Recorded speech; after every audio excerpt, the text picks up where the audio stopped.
अस्सलाम वालेकुम students. Second year biology के पी के बोर्ड चैप्टर 15 का ये लेक्चर नंबर 5 है, जिसमें हमने जो ह्यूमन एक्सक्रीटरी सिस्टम है उसको डिस्कस करना है। स्टूडेंट्स, जैसे नाम से पता चल रहा है एक्सक्रीटरी सिस्टम, ये वो सिस्टम है जो बॉडी से मेटाबॉलिक वेस्ट को रिमूव करता है, यानी एक्सक्रीशन का फंक्शन परफॉर्म करता है। अब ह्यूमंस में एक्सक्रीटरी सिस्टम में डिफरेंट ऑर्गन्स हैं जो ये एक्सक्रीशन का काम मिलकर कर रहे हैं। अगर उन ऑर्गन्स में बात करें तो स्किन जो है वो बहुत ज़्यादा वेस्ट तो मेटाबॉलिक वेस्ट तो रिमूव नहीं करता, लेकिन स्वेट में सोडियम क्लोराइड जो है, यानी सोडियम और क्लोराइड आइंस वगैरह वो रिमूव हो जाते हैं, तो किसी हद तक स्किन जो है वो एक्सक्रीटरी फंक्शन परफॉर्म करता है। लंग्स जो हैं इनके ज़िम्मे कार्बन डाइऑक्साइड का रिमूवल है, जो कि एक मेटाबॉलिक वेस्ट है, तो कार्बन डाइऑक्साइड लंग से। लिवर भी मुख्तलिफ तरह के मेटाबॉलिक वेस्ट जो है वो बॉडी से रिमूवल में अपना रोल प्ले करते हैं। लाइक जो ओल्ड रेड ब्लड सेल्स हैं, ओल्ड रेड ब्लड सेल्स जो एजड हो चुके, उनका लिवर में ब्रेक डाउन होता है, और वो जो ब्रेक डाउन प्रोडक्ट्स हैं उसमें बहुत सारा वेस्ट मटेरियल है, वो वेस्ट मटेरियल बाइल में शामिल कर दिया जाता है। लिवर से वो बाइल, जिसमें कुछ काम की चीज़ें भी हैं जैसे कि बाइल साल्ट्स हैं, लेकिन उसमें वेस्ट मटेरियल भी है, वो बाइल गाल ब्लैडर में पहुंचती है लिवर से गाल ब्लैडर, गाल ब्लैडर से वो स्मॉल इंटेस्टाइन का ड्यूडेनम में पहुंची, और वहाँ ड्यूडेनम में उसने एक जो बाइल के अंदर बाइल साल्ट्स हैं वो तो लिपिड एमल्सिफिकेशन में रोल प्ले कर देते हैं, लेकिन उसी बाइल के अंदर और चीज़ें भी हैं जो कि मेटाबॉलिक वेस्ट में शामिल हैं, यानी मेटाबॉलिक वेस्ट के ज़ुमरे में आती हैं। तो स्टूडेंट्स, इस तरह से लिवर भी मेटाबॉलिक वेस्ट के रिमूवल में अपना रोल प्ले करता है। एक और बात की जा सके यहाँ पे लिवर में, कि लिवर ही जो है वो अमोनिया को यूरिया में बदलता है, तो यूरिया साइकिल है वो भी लिवर में हो रहा है, यूरिया का बनना, अमोनिया से यूरिया का बनना, यूरिया साइकिल। फिर वो यूरिया जो है वो ब्लड में आता है और ब्लड से किडनीज उसको रिमूव कर देते हैं। तो किडनीज जो हैं ये मेजर एक्सक्रीटरी ऑर्गन्स हैं। किडनीज इन तमाम ऑर्गन्स में से सबसे ज़्यादा एक्सक्रीशन का फंक्शन परफॉर्म करते हैं, वो किडनीज हैं हमारे, जो कि यूरिया, एक्स्ट्रा वाटर और एक्स्ट्रा साल्ट्स वगैरह को बॉडी से रिमूव करते हैं, डिस्पोज करते हैं। मेटाबॉलिक वेस्ट को डिस्पोज करना है, यानी उसको बॉडी से रिमूव करते हैं मेटाबॉलिक वेस्ट को। अब स्टूडेंट्स, किडनीज का काम है ब्लड को फिल्टर करना और ब्लड में जो मेटाबॉलिक वेस्ट है उसको अलग करना। तो किडनीज जब ब्लड से मेटाबॉलिक वेस्ट को अलग कर लेते हैं स्टूडेंट्स, तो वो जो मिक्सचर बनता है मेटाबॉलिक वेस्ट का उसको यूरिन कहते हैं। तो हम ये भी कह सकते हैं कि किडनीज जो हैं वो यूरिन की फॉर्म में मेटाबॉलिक वेस्ट रिमूव करते हैं। तो किडनीज ने यूरिन बना लिए। अब किडनीज का काम तो यूरिन बनाना है, लेकिन ये यूरिन बॉडी से कैसे जो है वो बाहर जाएगा, रिमूव होगा। तो किडनी से ट्यूब्स निकलती हैं, एक किडनी से एक ट्यूब निकलती है जिसको यूरेटर कहते हैं। वो यूरेटर आगे एक स्टोरेज ऑर्गन में पहुंचती है। वो स्टोरेज ऑर्गन जो है वो यूरिनरी ब्लैडर कहलाता है, और यूरिनरी ब्लैडर से फिर आगे एक ट्यूब है जिसको यूरिथ्रा कहते हैं, जो कि यूरिन को out of the body remove कर देता है। तो यूरिनरी सिस्टम जो है, अगर उसकी बात की जाए तो यूरिनरी सिस्टम ये पार्ट है एक्सक्रीटरी सिस्टम का, और ये कंसिस्ट करता है जी किडनी से निकलने वाला यूरेटर, यूरिनरी ब्लैडर और यूरिथ्रा से। तो यूरिनरी सिस्टम एक एक्सक्रीटरी सिस्टम का ये एक हिस्सा है, और ये कंसिस्ट करता है दो किडनीज पे, फिर एक किडनी से एक यूरेटर, तो दो किडनी से दो यूरेटर्स, फिर इसी तरह एक ब्लैडर है और एक यूरिथ्रा है। अब अगला हमारा काम है वन बाय वन इन चारों स्ट्रक्चर्स को डिस्कस करना, kidney, ureter, bladder, urinary bladder और यूरिथ्रा।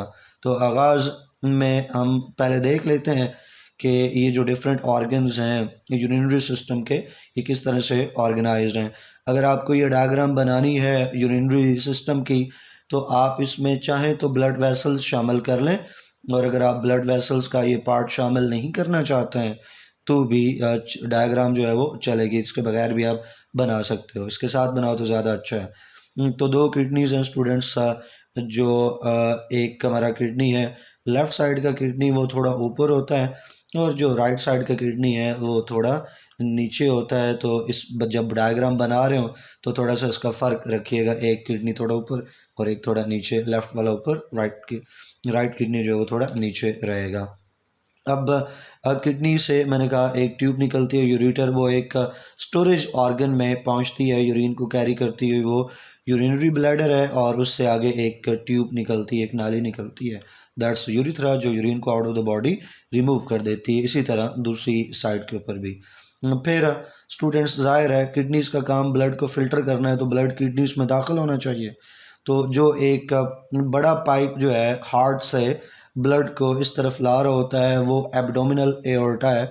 एब्डोमिनल एओर्टा से दो ब्रांचेस निकल रही हैं किडनीज़ की तरफ, जिनको हम रेनल आर्टरीज़ कहते हैं। एक किडनी के लिए एक आर्टरी, दूसरे के लिए दूसरे रेनल आर्टरी। तो अगर राइट किडनी है तो right renal artery, left kidney है तो लेफ़्ट रेनल आर्टरी। इसी तरह से किडनीज़ जब ब्लड को फ़िल्टर कर लेंगे तो वे मेटाबॉलिक वेस्ट रिमूव कर लेंगे, तो वो जो साफ़ ब्लड है, जो फ़िल्टर ब्लड है, वो रेनल वेन की फॉर्म में किडनी से जो है वो बाहर निकलेगा। और एक किडनी से एक रेनल वेन, दूसरे किडनी से दूसरी रेनल वेन। तो ये जो दोनों रेनल वेन्स हैं ये एक बड़ी वेन को ज्वाइन करती हैं, जिसको इन्फीरियर वेना केवा कहते हैं। दो वेना केवा होती हैं, एक सुपीरियर और एक इन्फीरियर। सुपीरियर जो है वो हार्ट के ऊपर वाला जो हिस्सा है, यानी शोल्डर्स और हेड वगैरह और आर्म्स, उधर से ब्लड को कलेक्ट करके दिल की तरफ लाती है। और इन्फीरियर वेना केवा जो हार्ट से नीचे वाला बॉडी पार्ट्स हैं, वहाँ से ब्लड को कलेक्ट करके दिल की तरफ लाती है। तो ये जो किडनीज़ हैं ये चूँकि हार्ट के नीचे मौजूद हैं, हार्ट से लोअर साइड पे मौजूद हैं, लिहाजा जो इन्फीरियर वेना केवा है वो दोनों रेनल वेन से ब्लड को कलेक्ट करती हुई हार्ट की तरफ जो है वो फ़िल्टर ब्लड लेकर आएगी। तो वन बाय वन हमने इन सारे स्ट्रक्चर्स को देखना है। सबसे पहले स्टूडेंट्स किडनीज़ की बात करेंगे, और किडनीज़ में हमारी जो पहली हेडिंग है वो किडनी की मॉर्फोलॉजी है। मॉर्फोलॉजी कहते हैं study of shapes and forms of organs और ऑर्गेनिजम्स। तो ये किडनी एक ऑर्गन है, इसकी शेप को स्टडी करेंगे तो मॉर्फोलॉजी में आएगा, यानी इसकी जो एक्सटर्नल फीचर्स हैं, एक्सटर्नल स्ट्रक्चर है, आप यूँ भी कह सकते हैं morphology is the study of external structures. और एनाटॉमी क्या होता है? Anatomy is the study of internal structures. तो मॉर्फोलॉजी को आप एक्सटर्नल स्ट्रक्चर की हेडिंग भी बनाकर यहाँ पे लिख सकते हैं। अगर आप अपनी बुक में देखें ना तो उसमें दो डायग्राम है, एक डायग्राम के नीचे उसने लिखा है एक्सटर्नल स्ट्रक्चर, तो चाहें तो मॉर्फोलॉजी हटा के आप एक्सटर्नल स्ट्रक्चर की हेडिंग बना लें। बहरहाल किडनीज जो हैं students dark red in shape होते हैं, थोड़े से फ्लैट हैं, बहुत ज़्यादा फ्लैट नहीं, मुकम्मल तौर पर स्लाइटली फ्लैट है। शेप जो है इनकी लोबिये की तरह है, यानी बीन शेप्ड है। और अगर इनकी लेंथ की बात की जाए तो 12 सेंटीमीटर ये लॉन्ग है। अच्छा, ये 12 सेंटीमीटर लॉन्ग है तो ये आपको मुख्तलिफ, अगर कोई और आप किताब उठाएंगे तो हो सकता है वहाँ से लेंथ आपको कोई और मिले। कहीं आपको मिलेगा 10 to 12 सेंटीमीटर लॉन्ग, कहीं पे 10 ही लिखा होगा, कहीं 12 लिखा होगा, कहीं 11 लिखा होगा। तो आप अपनी बुक के हिसाब से जो नंबर है वो याद रख लें या एक रेंज बना लें 10 to 12 centimetre, it's up to you. ये 6 सेंटीमीटर तकरीबन ये वाइड है और 4 सेंटीमीटर इनकी थिकनेस है। और जो मेल ह्यूमन है, मेल ह्यूमन में जो किडनीज़ का वेट है वो तकरीबन 150 ग्राम्स है। कुछ किताबों पे आपको 160 ग्राम्स भी मिलेगा, और मैट्रिक की एक बुक में 120 ग्राम्स भी लिखा हुआ है। तो ये आपको डिफरेंट जगहों पे डिफरेंट मिलेगा क्योंकि वैरी करता है किडनी का। ये एक किडनी का मैस है, वेट है 150 ग्राम्स, वो भी मेल ह्यूमंस में। फीमेल ह्यूमंस में जो किडनी का वेट है मैस वो थोड़ा कम होता है, वो राउंड अबाउट 130 to 135 ग्राम्स होता है। तो मेल्स के अंदर थोड़ा लार्जर है, 150 ग्राम्स। स्टूडेंट्स, किडनी की मॉर्फोलॉजी के बाद अब हम किडनीज़ की लोकेशन को डिस्कस करते हैं। तो दो किडनीज़ हैं, ब्लड से मेटाबॉलिक वेस्ट को रिमूव करते हैं, बात कर चुके हैं हम। दो किडनीज़ कहाँ पे मौजूद हैं? दोनों किडनीज़ मौजूद हैं स्टूडेंट्स एब्डोमिनल कैविटी में। एब्डोमिनल कैविटी कौन सी कैविटी है? जो पेट वाला हमारा रीजन है, एरिया है, वो एब्डोमिनल कैविटी है। तीन बड़ी कैविटीज़ आप आसानी से मार्क कर सकते हो अपनी बॉडी में। अगर ऊपर आप देखें तो रिब केज, पसलियाँ जो हमारी हैं, उसके नीचे जो स्पेस है, जो एरिया है, वो थोरेसिक कैविटी कहलाता है।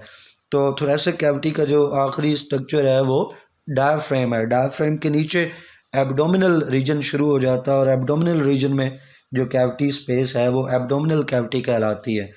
एब्डोमिनल कैविटी के नीचे जो है हमारा जो हिप्स वाला एरिया है, जिसको पेल्विक रीजन, ये पेल्विक गर्डल वाला जो रीजन है, वहाँ जो कैविटी स्पेस है उसको पेल्विक स्पेस कहते हैं। थोड़ी देर में हम देखेंगे कि पेल्विक जो कैविटी है उसमें यूरिनरी ब्लैडर मौजूद होता है। अभी हम बात कर रहे हैं किडनीज़ की। तो किडनीज़ जो हैं ये हैं स्टूडेंट्स एब्डोमिनल कैविटी के अंदर। अब एब्डोमिनल कैविटी ये स्पेस है, इसका एक सामने वाला हिस्सा है, एक दरमियान वाला हिस्सा है, एक इसकी बैक साइड है एब्डोमिनल कैविटी की। तो किडनीज़ कहाँ पे, सामने पे हैं, मिड पे हैं या बैक साइड पे? तो स्टूडेंट्स जो दोनों किडनीज़ हैं वो एब्डोमिनल कैविटी की बैक साइड पे हैं। हमारी जो बैक साइड है ना, कमर जिसको हम कहते हैं, कमर वाला जो हिस्सा है, back side of the body, तो वहाँ पे एब्डोमिनल कैविटी की बैक साइड यानी कमर की तरफ, पीछे की तरफ किडनी जो है मौजूद हैं। और अगर डायफ्राम के साथ इसको रेफ़र करें तो डायफ्राम के नीचे हैं, और अगर वर्टेब्रल कॉलम के साथ इनका रेफरेंस बनाए तो वर्टेब्रल कॉलम भी चूँकि बैक साइड पर रन कर रहा होता है, तो ये भी बैक साइड पे है, तो एक किडनी वर्टेब्रल कॉलम के एक तरफ और दूसरा किडनी वर्टेब्रल कॉलम के दूसरी तरफ मौजूद है। स्टूडेंट्स वर्टेब्रल कॉलम के हमने डिफरेंट सेक्शंस जो हैं वो बना रखे हैं, इस हिस्सों में डिवाइड कर रखा है, उनको नेम दे रखे हैं। ये आप स्केलेटन वाले चैप्टर में ये रीजन्स जो हैं वर्टेब्रल कॉलम के सीखोगे। यहाँ दो रीजन्स का जिक्र आएगा, एक थोरेसिक पार्ट है वर्टेब्रल कॉलम का और एक लंबर पार्ट। तो जो थोरेसिक पार्ट है वर्टेब्रल कॉलम का, ये वो है जो थोरेसिक कैविटी के साथ है, यानी थोरेसिक कैविटी रिब से बनती है ना। तो जो थोरेसिक रीजन है वर्टेब्रल कॉलम का, उसमें 12 वर्टिब्रा मौजूद हैं। तो एक वर्टिब्रा से जो है स्टूडेंट, एक पेयर ऑफ रिब, दूसरे वर्टिब्रा से दूसरा पेयर ऑफ रिब, तीसरे वर्टिब्रा से तीसरा पेयर ऑफ रिब, तो 12 पेयर्स ऑफ रिब्स है ना। तो उसके लिए जो हमारा है ये जो वर्टेब्रल कॉलम है, इसके अंदर फिर जो थोरेसिक रीजन बनता है उसमें 12 वर्टिब्रा मौजूद हैं, T1 से लेके T12 तक। यहाँ T जो है वो थोरेसिक के लिए है, तो ये आपको मैं डायग्राम में भी दिखाता हूँ। इसी तरह लंबर रीजन है, लंबर रीजन L1 से लेके स्टूडेंट्स L5 तक। तो जहाँ थोरेसिक रीजन ख़त्म होता है उससे अगला जो है वो लंबर रीजन शुरू होता है वर्टेब्रल कॉलम का, L1 से L5 तक। तो स्टूडेंट्स ऊपर से जो है थोरेसिक पार्ट वर्टेब्रल कॉलम का चलता आ रहा है, उसका जो आखिरी वर्टिब्रा है, आखिरी स्पाइन है, वो स्पाइन नंबर T12 है, जिससे आखिरी पसली या आखिरी पेयर ऑफ रिब्स जो है वो निकलता है T12। T12 से आगे फिर लंबर रीजन शुरू हो जाता है, तो उसका वर्टिब्रा L1, फिर L2, फिर L3, L4, L5 और L4 और उस L4 के बाद स्टूडेंट्स L5। तो किडनीज़ कहाँ मौजूद हैं? किडनीज़ जो हैं T12 से लेके वो चलते हैं जी L3 तक, यानी किडनी शुरू हो रहे हैं लास्ट थोरेसिक वर्टिब्रा से। किडनी की जो स्पेस है, लोकेशन है लास्ट थोरेसिक वर्टिब्रा यानी T12 से, और वो चल रहे हैं जी थर्ड जो लंबर वर्टिब्रा है वहाँ तक, यानी L3 तक। स्टूडेंट्स डायग्राम में देखें तो यहाँ राइट साइड पे फिगर में आपको back side of the body में आपको नज़र आ रहा है कि जी वर्टेब्रल कॉलम के एक तरफ एक किडनी और दूसरी तरफ दूसरा किडनी, जिनसे यूरेटर भी निकल रहा और यूरिनरी ब्लैडर फिर जो पेल्विक रीजन है, पेल्विक कैविटी है, वहाँ पे मौजूद है। ये वाला रीजन जो है ये पेल्विक कैविटी है, और इस पेल्विक कैविटी के अंदर आपको यूरिनरी ब्लैडर नज़र आ रहा है, और जो यूरेटर्स हैं वो पैरेलल मूव कर रहे हैं इस वर्टेब्रल कॉलम के।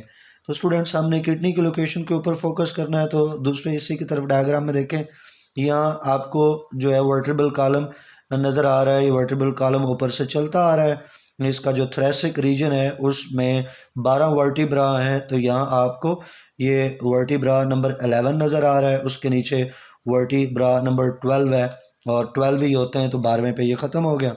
तो आप देखो तो जो वर्टिब्रा नंबर 11 है T11, उससे जो 11 11th पेयर ऑफ रिब्स है वो निकल रहा है, यानी जो रिब्स हैं उनके 12 पेयर्स हैं ना, तो जो 11वां पेयर है रिब का, रिब 11 वो ओरिजिनेट हो रहा है दोनों तरफ से। इसी तरह से जो वर्टिब्रा नंबर T12 है उसको अगर आप देखें तो उससे जो है वो 12वां पेयर रिब्स का जो है वो निकल रहा है, और रिब 11 और रिब 12 दोनों पेयर्स जो हैं ये अपर पार्ट ऑफ किडनी को कवर कर रहे हैं।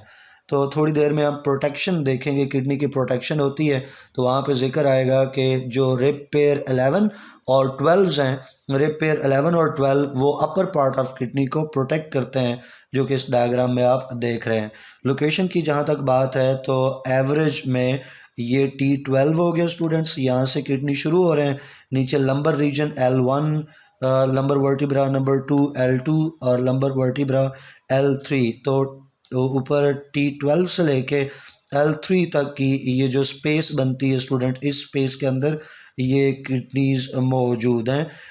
लेकिन जैसे आप इस डायग्राम में भी देख सकते हैं और थोड़ी देर में हम नोट्स में भी देखेंगे कि जो स्टूडेंट्स किडनी है, राइट किडनी वो थोड़ा नीचे की तरफ है और जो लेफ़्ट किडनी है वो ऊपर की तरफ है।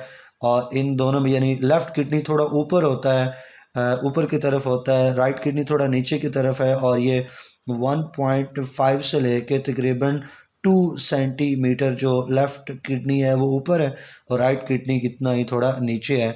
उसकी वजह क्या है कि राइट साइड पे लिवर मौजूद है और लिवर का जो राइट लूब है, लिवर का जो राइट लूब है वो यहाँ पे मौजूद होता है, जिसकी वजह से राइट किडनी को थोड़ा नीचे होना पड़ता है 1.5 से 2 सेंटीमीटर तकरीबन। यहाँ आपको किडनी की जो लोकेशन है वो नज़र आ गई।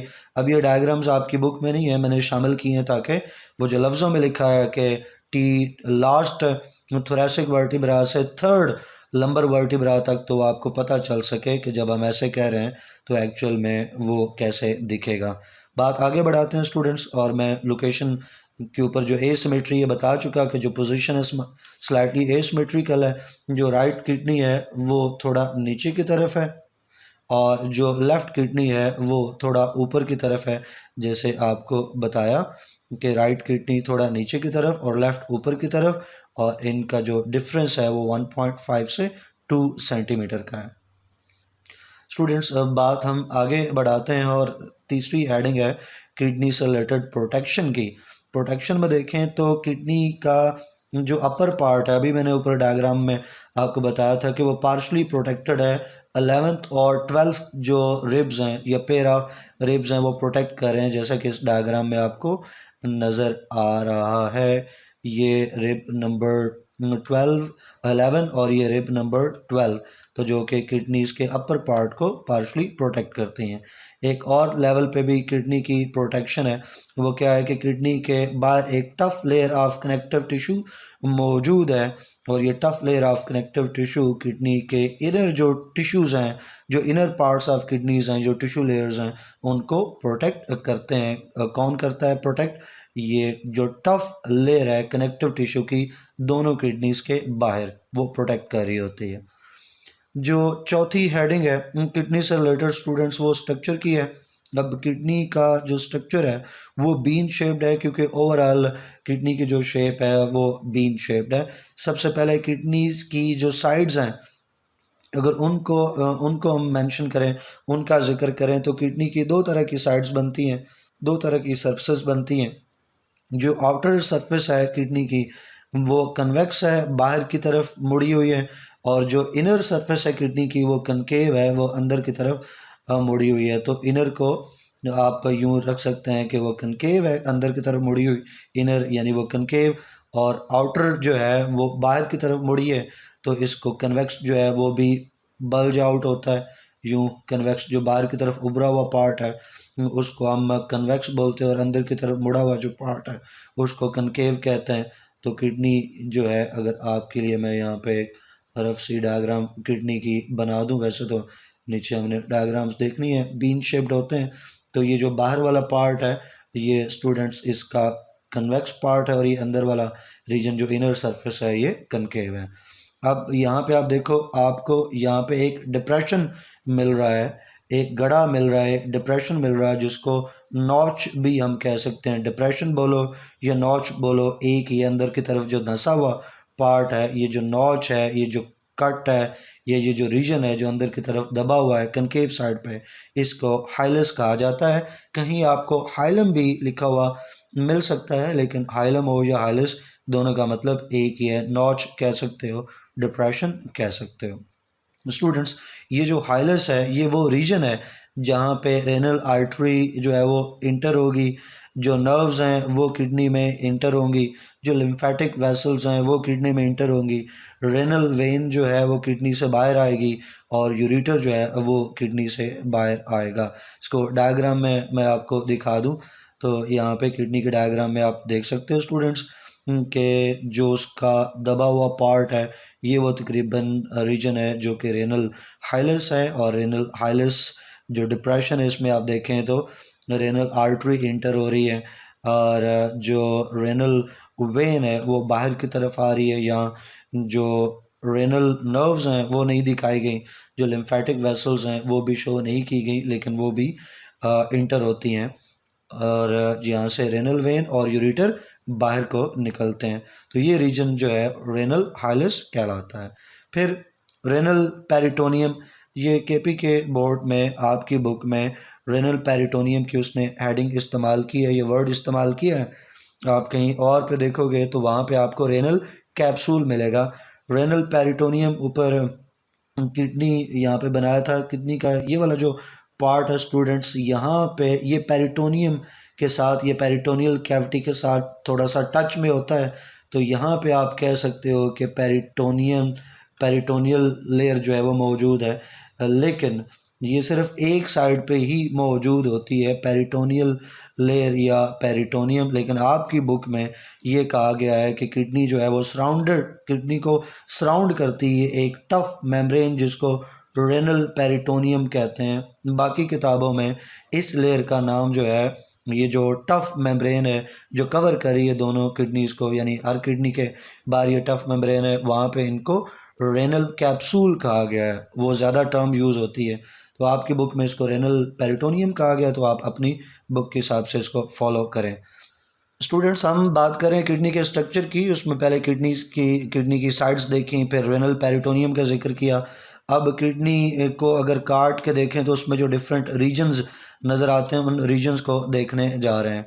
अगर आप किडनी का एक ट्रांसवर्स सेक्शन लें, ट्रांसवर्स सेक्शन क्या होता है? टॉप टू बॉटम जो कट लगाते हैं, सेब को काटे ना ऊपर से, जहाँ उसकी डंडी होती है, जहाँ वो लगा होता है, अटैच होता है ट्री के साथ, तो उस डंडी वाली साइड से टॉप टू बॉटम उसको कट करें ना तो सेब के दो हिस्से हो जाते हैं। तो इस तरह का जो कट होता है टॉप टू बॉटम, इसको ट्रांसवर्स सेक्शन कहते हैं। तो किडनी को भी इस तरह से अगर हम कट करें टॉप टू बॉटम, उसका ट्रांसवर्स सेक्शन देखें तो दो रीजन्स हमें नज़र आते हैं। एक आउटर रीजन है, outer part of the kidney, जिसको कॉर्टेक्स या रेनल कॉर्टेक्स कहते हैं। फिर एक इनर पार्ट है जिसको मेडुला या रेनल मेडुला कहते हैं।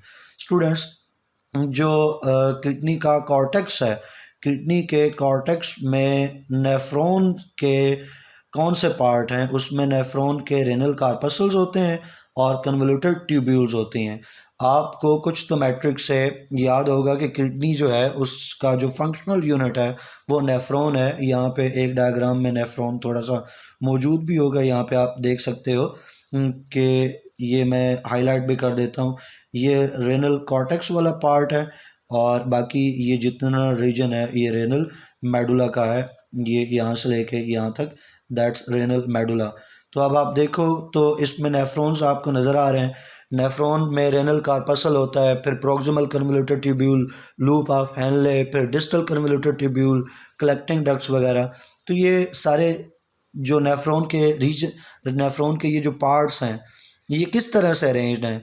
नेफ्रॉन का कौन सा पार्ट कॉर्टेक्स में मौजूद है और कौन सा पार्ट मेडुला में मौजूद है, ये हम देखने जा रहे हैं। तो रेनल कॉर्टेक्स और renal medulla, renal cortex outer part of the kidney, renal medulla inner part of the kidney. तो आप देखें कि renal medulla outer part of the kidney, उसमें नेफ्रॉन्स के आपको कार्पसल्स मिल रहे हैं और नेफ्रॉन्स के आपको जो कन्वोल्यूटेड ट्यूब्यूल्स हैं उसमें प्रोक्सिमल कन्वोल्यूटेड ट्यूब्यूल्स और डिस्टल कन्वोल्यूटेड ट्यूब्यूल्स वो आपको मिल रहे हैं। जबकि अगर आप रेनल मेडुला में देखें तो रेनल मेडुला में आपको लूप ऑफ हेनले नज़र आ रहा है और इसके अंदर आपको कलेक्टिंग डक्ट्स नज़र आ रही हैं। यही बात जो है ऊपर आपको बता रहा था कि कॉर्टेक्स के अंदर रेनल कार्पसल्स और convoluted tubules of the nephrons मौजूद हैं। इनर जो पार्ट है किडनी का वो रेनल मेडुला कहलाता है। रेनल मेडुला में कोन लाइक स्ट्रक्चर्स मौजूद हैं which are known as pyramids या रेनल पैरामिड्स। जो रेनल पैरामिड्स हैं उनका कौन शेप है, तो एक रीजन उसका ब्रॉड है, एक हिस्सा ब्रॉड है, एक हिस्सा जो है वो नैरो है। जो ब्रॉड रीजन है स्टूडेंट्स उसको बेस कहते हैं और ये जो नैरो रीजन है पैरामिड का, रेनल पैरामिड का, इसको टिप कहते हैं या एपेक्स बोलते हैं। तो ये जो टिप है ना ये अंदर की तरफ होती है, सेंटर की तरफ होती है। जैसे आप डायग्राम में देख सकते हैं हर पैरामिड की जो टिप है, नीचे वाला पार्ट है, वो डायरेक्टेड है towards the centre of kidney. और किडनी का जो सेंटर है यहाँ पे एक कैविटी मौजूद है, एक स्पेस मौजूद है जिसको रेनल पेल्विस कहते हैं। तो फिर हम कह सकते हैं कि ये जितने भी पैरामिड्स हैं हर पैरामिड जो है वो उसकी जो टिप है that is directed towards the cavity, the central cavity, the renal pelvis. यही बात स्टूडेंट्स यहाँ ऊपर रखी कि जितने भी पैरामिड्स हैं ये प्रोजेक्ट करते हैं यानी डायरेक्टेड हैं, इनका मुंह, इनकी डायरेक्शन रेनल पेल्विस की तरफ है। और रेनल पेल्विस जो कि सेंट्रल कैविटी है यहाँ से फिर यूरेटर निकलता है, जैसा कि आप इस डायग्राम में देख सकते हो। यहाँ पे ये रेनल पेल्विस है, उससे यूरेटर बाहर आ रहा है। दूसरी डायग्राम में भी आप देख सकते हो कि ये रीजन जो है रेनल पेल्विस का, और रेनल पेल्विस से ये स्टूडेंट्स यूरेटर जो है वो ओरिजिनेट हो रहा है, यूरेटर जो है वो निकल रहा है। बात स्टूडेंट्स आगे हम बढ़ाएं तो ये डायग्राम भी आप देख चुके, रेफ़र कर चुका। इस डायग्राम में एक और दो चीज़ें देख लें। आपकी बुक में जो डायग्राम है उसमें कुछ चीज़ें लेबल की हैं, मसलन वहाँ पे मेजर कैलेक्स आपको बुक में नज़र आएगा, माइनर कैलेक्स आपको नज़र आएगा। अब इनका थोड़ा सा बता दूं तो आप यहाँ पे किसी एक रेनल पैरामिड के ऊपर फोकस करो ना, तो रेनल पैरामिड से जो यूरिन बन रहा है ना तो वो एक फनल शेप्ड पार्ट है। फनल शेप्ड पार्ट जो हर पैरामिड को कवर कर रहा है। हर पैरामिड को कवर तो बेटर नहीं है, हर पैरामिड की टिप के साथ अटैच्ड है एक फनल शेप पार्ट छोटा सा। तो ये जो छोटा सा फनल शेप पार्ट है ये माइनर कैलेक्स कहलाता है। फिर एक पैरामिड का माइनर कैलेक्स, दूसरे पैरामिड का माइनर कैलेक्स, कैलेक्स तीसरे पैरामिड का माइनर कैलेक्स, ये जुड़ के फ्यूज़ होके एक बड़ा रीजन, फनल शेप रीजन बनाते हैं जिसको मेजर कैलेक्स कहते हैं। तो यहाँ पे आपको एक मेजर कैलेक्स नज़र आ रहा है, यहाँ पे आपको एक दूसरा मेजर कैलेक्स नज़र आ रहा है, यहाँ पे आपको एक तीसरा मेजर कैलेक्स नज़र आ रहा है। ये तीनों मेजर कैलेक्स जो है ये इंटर होते हैं या ये अपना यूरिन देते हैं किसको, जो सेंट्रल कैविटी है रेनल पेल्विस उसको, और रेनल पेल्विस से फिर आगे यूरेटर जो है उस यूरिन को लेके यूरिनरी ब्लैडर की तरफ चला जाता है। स्टूडेंट्स अब ब्लड शेयर की बात की जाए, किडनी से रिलेटेड आखिरी हेडिंग पाँचवीं, ब्लड शेयर, ये आपकी बुक में साइड बॉक्स में दिया गया है। तो एक बीट में जब दिल हमारा एक बार खून को पंप करता है तो डिफरेंट पार्ट्स की तरफ जो ब्लड जाता है, तो टोटल ब्लड का 20% जो है वो किडनीज़ की तरफ जाता है। यानी किडनीज़ रिलेटिवली बाकी बॉडी ऑर्गन्स के हिसाब से देखें तो काफ़ी ज़्यादा अमाउंट ऑफ जो ब्लड है वो इनकी तरफ जा रहा है। अगर किडनी का साइज़ देखो ना पूरी बॉडी के मुकाबले में तो वो तकरीबन 1% के आसपास है, लेकिन अगर आप ब्लड देखो जितना वो ले रहा है तो वो 20% ऑफ द ब्लड जो है वो किडनी ले रहा है। यानी ठीक ठाक ब्लड सप्लाई किडनी की तरफ जाती है, जिससे पता चलता है कि किडनी का जो काम है वो ब्लड के साथ एसोसिएटेड है। और हम जानते हैं कि किडनी ब्लड की फिल्ट्रेशन करते हैं। और तकरीबन 1 मिनट में हम देखें पर मिनट, तो पर मिनट 1.2 लीटर्स ऑफ ब्लड जो है वो किडनीज़ की तरफ फ़्लो करता है। यानी rate of blood flow towards kidney अगर हम निकालें बात करें तो 1.2 लीटर्स पर मिनट ब्लड जो है वो किडनीज़ की तरफ फ़्लो करता है। ये रेट ऑफ ब्लड फ़्लो है। अब ये किडनी से मुतालिक चीज़ें हो गई जिसमें किडनी की हमने मॉर्फोलॉजी की बात की, उसकी लोकेशन की बात की, उसकी प्रोटेक्शन देखी, फिर उसका स्ट्रक्चर और स्ट्रक्चर में डिफरेंट पार्ट्स देखे, 5 सब हेडिंग्स स्ट्रक्चर में देख लें। अब हम जो एक्सक्रीटरी सिस्टम है, यूरिनरी सिस्टम है, यूरिनरी सिस्टम का दूसरा कंपोनेंट यूरिटर, उसको सीखने जा रहे हैं स्टूडेंट्स। एक किडनी से एक यूरिटर तो दूसरे किडनी से दूसरा यूरिटर, तो पेयर्स ऑफ किडनी है तो पेयर्स ऑफ यूरिटर भी हैं। तो जो ये चूँकि पाइप हैं, ट्यूब्स हैं तो नैरो हैं, और इनमें भी मसल्स मौजूद हैं तो मस्कुलर, और स्टूडेंट्स ये ट्यूब की तरह हैं तो ट्यूबुलर। तो ये डेफिनेशन है यूरेटर की कि नैरो मस्कुलर ट्यूबुलर स्ट्रक्चर है, एक किडनी से एक और दूसरे से दूसरा। निकलते कहाँ से हैं? हाइलस ऑफ द किडनी से ये बाहर आ रहे हैं यूरेटर्स, और ओरिजिनेट कहाँ से हो रहे हैं? पेल्विस से ओरिजिनेट हो रहे हैं, रेनल पेल्विस से। अब मुख्तलिफ़ किताबों में इसकी लेंथ मुख्तलिफ लिखी है, आपकी बुक में 28 सेंटीमीटर ऑन एवरेज ये लॉन्ग होते हैं।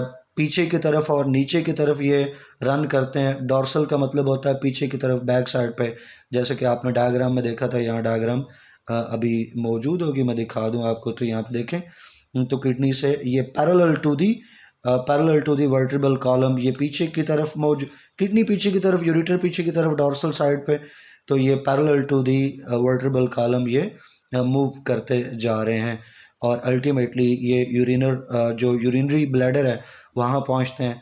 और यूरिनरी ब्लैडर में दोनों यूरेटर इंटर होते हैं, और यूरिनरी ब्लैडर की भी जो बैक साइड है, डॉर्सल साइड है, वहाँ से यूरिनरी ब्लैडर में ये इंटर होते हैं। काम है इनका यूरिन को किडनी से लेके यूरिनरी ब्लैडर तक ट्रांसफ़र करना। जो सेकंड लास्ट पार्ट है यूरिनरी सिस्टम का, वो है स्टूडेंट्स यूरिनरी ब्लैडर जैसे नाम से पता चलता है कि एक स्टोरेज ऑर्गन है। इसकी शक्ल पीयर शेप्ड होती है, नाशपाती की तरह, या इसको फनल शेप्ड भी आप कह सकते हो, थैले की तरह है, सैक है, मस्कुलर है। और ये कहाँ लोकेटेड है? पेल्विक रीजन, जो पेल्विक कैविटी है, एब्डोमिनल कैविटी के नीचे जो पेल्विक रीजन है वहाँ पे ये मौजूद है स्टूडेंट्स। जैसे आप यहाँ पे देख सकते हो, ये हमारे जो हिप्स हैं, हिप वाला एरिया, यहाँ पे जो कैविटी है वो पेल्विक कैविटी कहलाती है, एब्डोमिनल कैविटी के नीचे। और यहाँ पे आपको यूरिनरी ब्लैडर जो है वो नज़र आ रहा है। फिर अगर इसकी और प्रॉपर्टीज़ का जिक्र करें तो ये थिक मस्कुलर है, इसमें मसल्स मौजूद हैं, कॉन्ट्रैक्ट और रिलैक्स करने की इसमें एबिलिटी है। जो ये यूरिनरी ब्लैडर है ये डिस्टेंसिबल है। डिस्टेंसिबल होने का मतलब है एक्सपेंडेबल है। मस्कुलर हुआ ना तो कॉन्ट्रैक्ट लेस कर सकता है, छोटा हो सकता है, वाइड हो सकता है, एक्सपेंड कर सकता है। जब इसमें यूरिन भर जाएगा, ज़्यादा हो जाएगा यूरिन, तो ये प्रेशर की वजह से थोड़ा फूल जाएगा, तो एक्सपेंड करेगा, रिजल्ट नहीं है, एक्सपेंड करता है, तो इसलिए ये डिस्टेंसिबल है यानी एक्सपेंडेबल है। ये इसकी जो वॉल है मस्कुलर है और वो एक्सपेंशन को अलाउ करती है, एक्सपेंड करता है, दैट्स वाई इट्स डिस्टेंसिबल। और जो इसकी कैपेसिटी है यूरिन को स्टोर करने की, तो 0.5 to 1 लीटर यानी आधे से 1 लीटर तक का यूरिन ये स्टोर कर सकता है। स्टूडेंट्स, इसकी जो नेक है, ब्लैडर की नेक जो है, जो इसका नैरो रीजन है नीचे की तरफ, वो नेक रीजन, वहाँ पे 2 रिंग्स होते हैं मसल्स के। उन मस्कुलर रिंग्स को स्फिंक्टर्स कहते हैं। ये स्फिंक्टर का वर्ड आपके लिए नया नहीं होना चाहिए। क्यों नया नहीं होना चाहिए? आपने स्टमक का स्ट्रक्चर फर्स्ट ईयर में पढ़ा था, वहाँ आप जानते हैं कि ऊपर ड्यूडेनम, नीचे ड्यूडेनम के साथ पायलोरिक स्फिंक्टर होता है, और ऊपर एसोफेगस के साथ जो है वो कार्डियक स्फिंक्टर होता है। तो वहाँ पे भी मसल के रिंग्स मौजूद हैं जिनको स्फिंक्टर्स कहते हैं। यहाँ पे इसकी जो नेक है, यहाँ पे भी 2 रिंग्स हैं मसल फाइबर्स के जिनको स्फिंक्टर्स कहते हैं। तो स्टूडेंट्स, ये जो स्फिंक्टर्स हैं, ये जो ओपनिंग है इसकी, ओरिफिस जिसको कहते हैं, opening of the neck of the bladder, ये opening of the bladder is known as orifice नीचे की तरफ। और यहाँ पे ये जो स्फिंक्टर्स हैं ये इस ओपनिंग को रेगुलेट करते हैं, यानी जब यूरिन को out of the body, out of the urinary bladder remove होना है, through urethra out of the body जाना है, तो उस वक्त ये स्फिंक्टर्स जो हैं ये रिलैक्स करते हैं, और यूरिन जो है वो यूरिनरी ब्लैडर से निकल कर यूरिथ्रा और फिर out of the body remove हो जाता है। और ये जो प्रोसेस है, ये जो एक्ट है, प्रोसेस है यूरिनरी ब्लैडर से यूरिन का निकलना, स्टूडेंट्स, ये मिक्चुरेशन कहलाता है। ये जो मिक्चुरेशन प्रोसेस है स्टूडेंट्स, इसके लिए जारी बात है इम्पल्सेस आती हैं।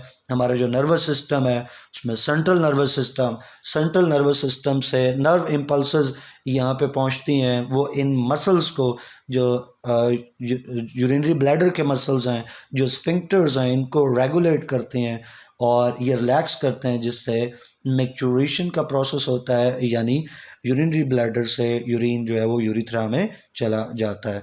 छोटे बच्चे जो है ना, छोटे बच्चों का इन स्फिंक्टर्स के ऊपर कंट्रोल नहीं होता है। 1 से 2 साल का जो बच्चा है ना, उसका कंट्रोल नहीं है, तो आप उसको पैम्पर लगाते हो, जिसकी वजह से ताकि वो गड़बड़ ना हो जाए, तो पैम्पर लगाते हैं क्योंकि वो अपने यूरिनेशन को या मिक्चुरेशन को कंट्रोल नहीं कर सकते। लेकिन 1 से 2 साल की जो एज है, इसी एज के दौरान वो जो बच्चे हैं वो अपने यूरिन को कंट्रोल करना सीखते हैं, यानी मिक्चुरेशन का जो प्रोसेस है इसको कंट्रोल करना सीखते हैं, या आप कह लें स्फिंक्टर्स को वॉलंटियरली अपनी विल में कंट्रोल करना सीखते हैं। जैसे हम बड़ों का विल है, हम अपनी मर्ज़ी से वॉलंटियरली यूरिन के रिमूवल को कंट्रोल कर सकते हैं फ्रॉम द यूरिनरी ब्लैडर, यानी मैच्योरेशन का वॉलंटरी कंट्रोल है। छोटे बच्चों में 1 से 2 साल की एज में डेवलप होता है, उससे पहले कंट्रोल नहीं होता। आखिरी जो पार्ट है स्टूडेंट्स वो यूरिथ्रा है। यूरिथ्रा एक ट्यूब है छोटी सी, जो कि नेक ऑफ द यूरिनरी ब्लैडर से स्टार्ट होती है और जो रिप्रोडक्टिव ऑर्गन है फीमेल्स और मेल का, उसमें रन करती हुई बाहर की तरफ ये निकलती है, क्योंकि एक्सटीरियर की तरफ ये होगी, बाहर की तरफ होगी इसकी ओपनिंग, क्योंकि इससे जो यूरिन है आउट ऑफ द बॉडी जो है वो रिमूव होना है। फीमेल्स के अंदर जो यूरिथ्रा है ये रिलेटिवली शॉर्ट है, 2 से 3 सेंटीमीटर, कहीं आपको 4 सेंटीमीटर भी लिखा हुआ मिलेगा, बहरहाल ये शॉर्ट है। और यूरिन में सिर्फ और जो फीमेल्स में यूरिथ्रा सिर्फ और सिर्फ यूरिन को रिमूव करता है आउट ऑफ द बॉडी। और मेल्स के अंदर यूरिन के अलावा जो स्पर्मेटिक फ्लूइड है, जो सीमन है टेस्टिस से, वो भी यूरिथ्रा के ज़रिए बाहर निकलता है। थोड़ी देर में उसका भी जिक्र करेंगे।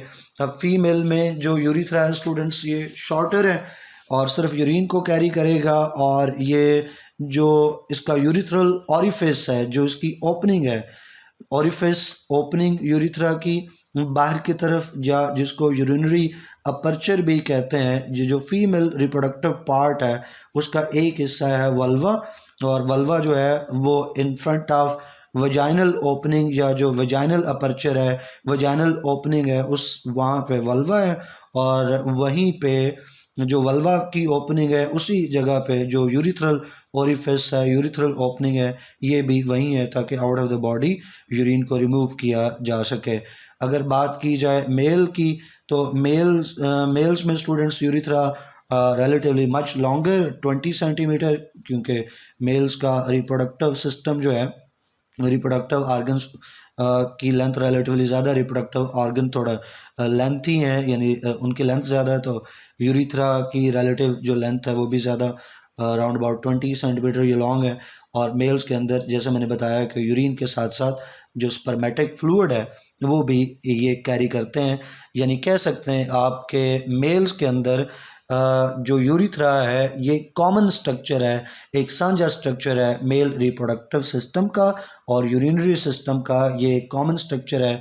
यहाँ से सीमन यानी स्पर्म्स कंटेन करने वाला फ्लूइड भी ये रिमूव करते हैं आउट ऑफ द बॉडी, और साथ ही जो यूरिथ्रा से यूरिन है वो भी रिमूव होता है, तो 2 चीज़ों का रिमूवल है।